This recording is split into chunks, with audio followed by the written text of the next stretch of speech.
Hello பேசும்போது எல்லாரும் எப்படி இருக்கீங்க? நல்லா இருக்கீங்க நம்புறேன். ஸோ நம்ம கிட்ட வந்து பார்த்தீங்கன்னா ஆயில் அண்ட் கேஸ் ஃபீல்டு ஓரியன்டாக நிறைய பேர்கிட்ட கேட்டிருக்கீங்க. நம்ம கிட்ட இப்போ டிமாண்ட்ஸ் வந்திருக்கு. ஸோ ஸ்கப் ஹோல்டரு, அதுக்கப்புறம் பைப் ஃபிட்டரு, அடுத்தது பார்த்தீங்கன்னா உங்களுக்கு வந்து ஸ்டீல் ஃபிக்சர், இந்த மாதிரி கேட்டகரிஸில் வந்து இருக்கு. ஃபோர்ட் மேன் இந்த மாதிரி ஆப்பர்ச்சுனிட்டிஸ்.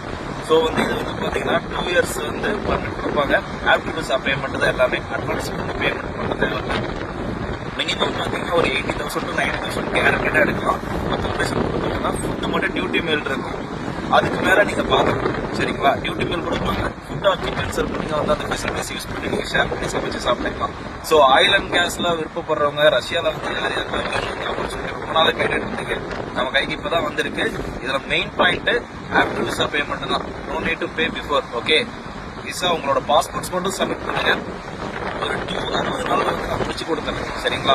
ஸோ இதெல்லாமே டைரக்ட் ரெக்ரூட்மெண்ட், சப்ளைல இருக்க மாட்டேங்குது. டைரக்ட் ரெக்ரூட் பண்ணி ரெக்ரூட்மெண்ட் இது எல்லாமே. ஸோ யார் யாரெல்லாம் விருப்பம் போறீங்களோ மறக்காம இது பண்ணுங்க. சரிங்களா? அந்த நம்பருக்கு என்னோட நம்பரு, அதுக்கப்புறம் என்னோட பிசினஸ் நம்பரும் கொடுக்குறேன். நீங்க இது பண்ணுங்க. உங்களோட டாக்குமெண்ட்ஸ் மட்டும் சப்மிட் பண்ணுங்க. பாஸ்போர்ட் வந்து நம்ம சொல்ற அட்ரஸ்க்கு கொரியர் பண்ணிட்டுருங்க.